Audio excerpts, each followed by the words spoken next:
The Holy Gospel according to Matthew. Glory to you, O Lord. In the time of King Herod, after Jesus was born in Bethlehem of Judea, wise men from the east came to Jerusalem asking, "Where is the child who has been born, King of the Jews? For we observed his star at its rising and have come to pay him homage."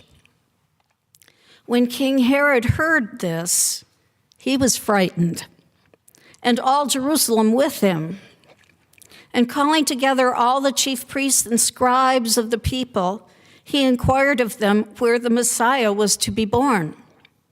They told him, "In Bethlehem of Judea, for so it has been written by the prophet. And you, Bethlehem, in the land of Judah, are by no means least among the rulers of Judah, for from you shall come a ruler who is to shepherd my people Israel." Then Herod secretly called for the wise men and learned from them the exact time when the star had appeared.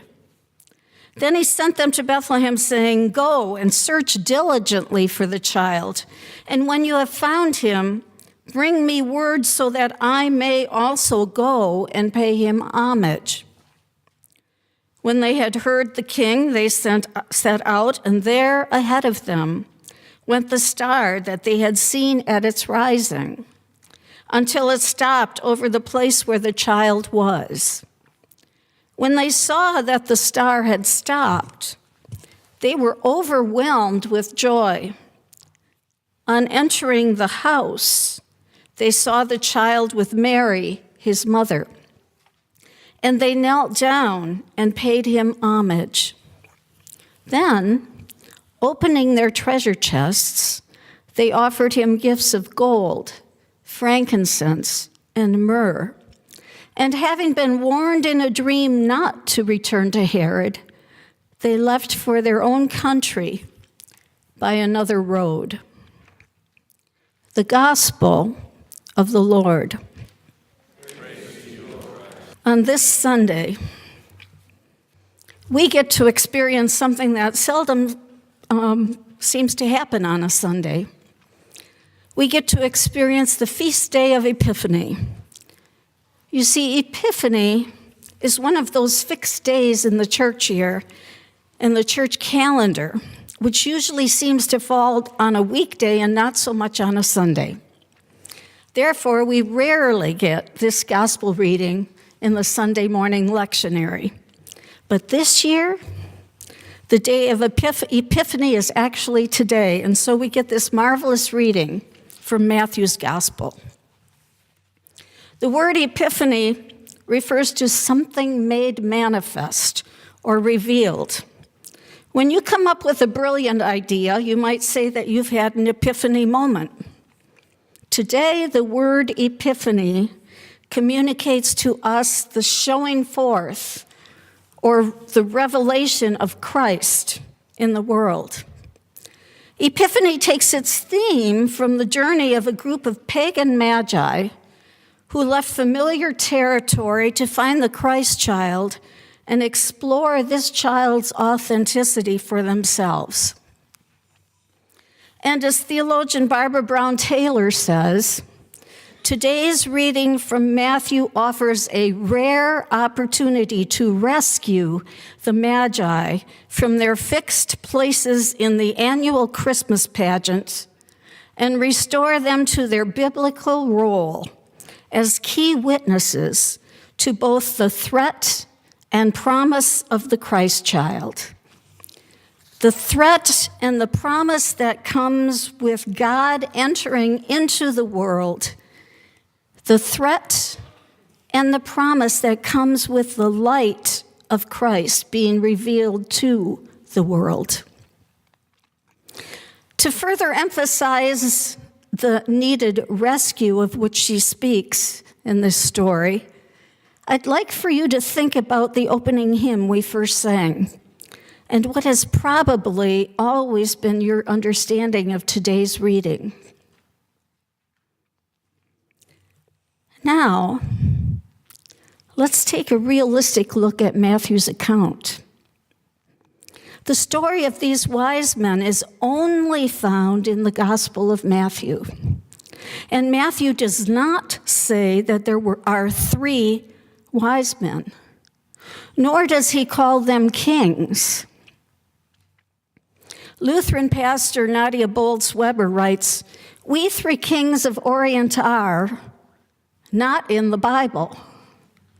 She says, 3 kings from the Orient bringing gifts to Jesus in a manger is a charming story, but it's not actually the one we find in the Bible. A closer reading of Matthew shows that we have no idea how many people were there, and we don't know how far east they came from. Was it the Orient? Was it New Jersey? And most importantly, they were definitely not kings.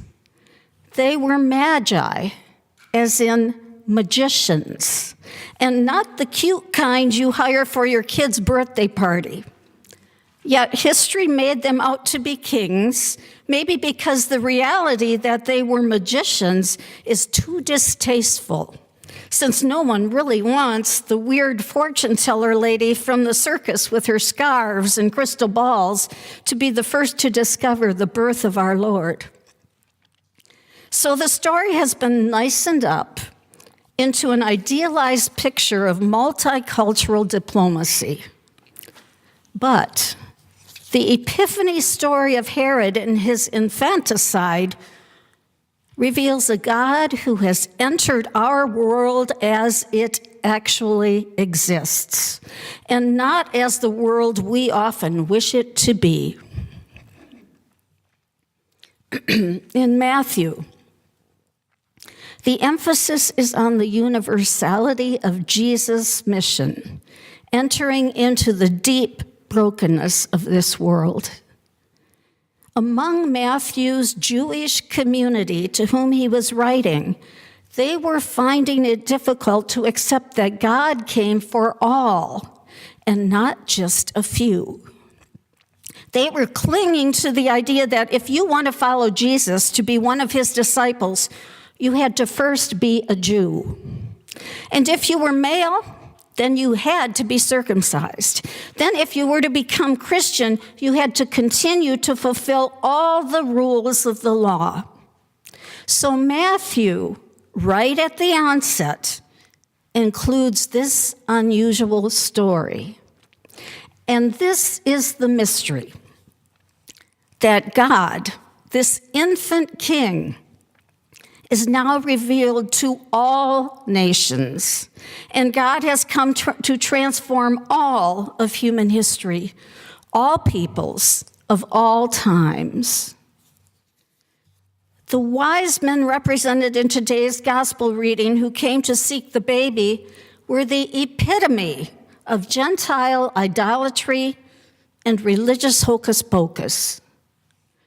They were not models of religious piety. They were magicians, astronomers, stargazers, pseudoscientists, fortune tellers, horoscope fanatics. But Matthew makes them the heroes in his first story following the Savior's birth. The wise men should not be there. They are heretics. They don't worship the right God. They are the wrong race, the wrong denomination, the wrong religion. They don't know how to worship correctly. Certainly, they give the gifts to the Christ child. They give the gifts of gold, frankincense, and myrrh. But those are elements used in their magic. They would have been much better models of unbelief and false trust than models of faith, trust, and worship. But Matthew wants to make it very clear that Jesus came for all people in this very broken world, and that is why these wise men are found in this gospel. That should give us pause as we continue to share God's inclusive love with all others and practice hospitality and welcome. In her book, Accidental Saints, Finding God in All the Wrong People, Nadia Bolz-Weber tells of this remarkable experience she faced on the Sunday after Christmas in 2012. Christmas that year was not an ordinary Christmas. It was the year that Adam Lanza decided to get up and kill his mother, then go to Sandy Hook Elementary School and kill 26 students and teachers, then commit suicide. And on the Sunday after Christmas, a Sunday that many clergy take off, as I did last week, Nadia knew it was a Sunday when she really had to preach and proclaim the good news of the living, transforming Word.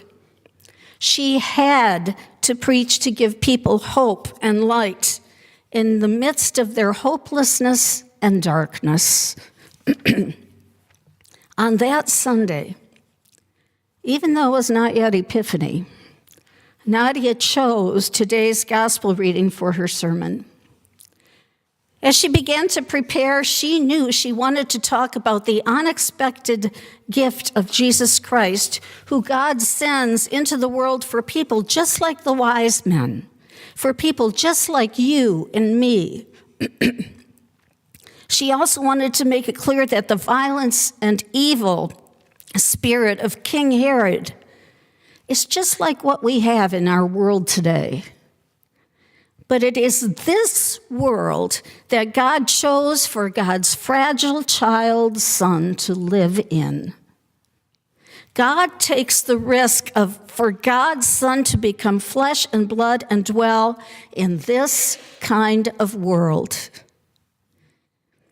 As Nadia planned with her staff for worship, she decided during the prayers of the people that she would read the names of Adam's victims and their ages. And after each reading, there would be a bell that would ring out, much like we do on All Saints Sunday.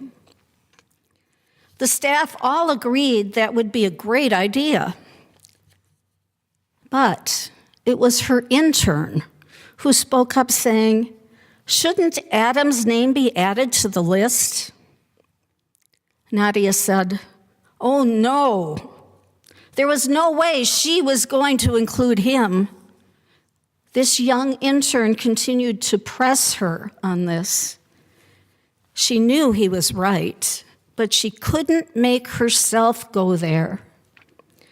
Yet, she kept hearing him ask, "Nadia, wouldn't God want this?" She finally gave in, shouting, "Fine. But I want it to be known that I am in opposition to God's grace." His response was, "I am sure God is hurt." And there it was. She had almost forgotten the most important part of the message. God not only sent his son into the violent and faithless world to live in it, but also to save it. God comes into the world and shines a brilliant star for all people, the wise men and the ordinary people like you and me. But here is the extremely hard part, and the part that is sometimes so challenging for us. God also comes into the world for the Herods, the Adam Lanzas, the terrorists, even for our enemies. For every single one of us, God comes to shine a light that no darkness will overcome. It is how we accept and share that light that matters. And as Christians, doggone it, we have to share and reflect that light. So on that Sunday, Nadia read the names. As she came to the last one, She reached down into the very core of her being, and with all of her strength, she said, "And in obedience to God's command to love the enemy and pray for those who persecute us," and then she uttered, "Adam Lanza." The final bell rang.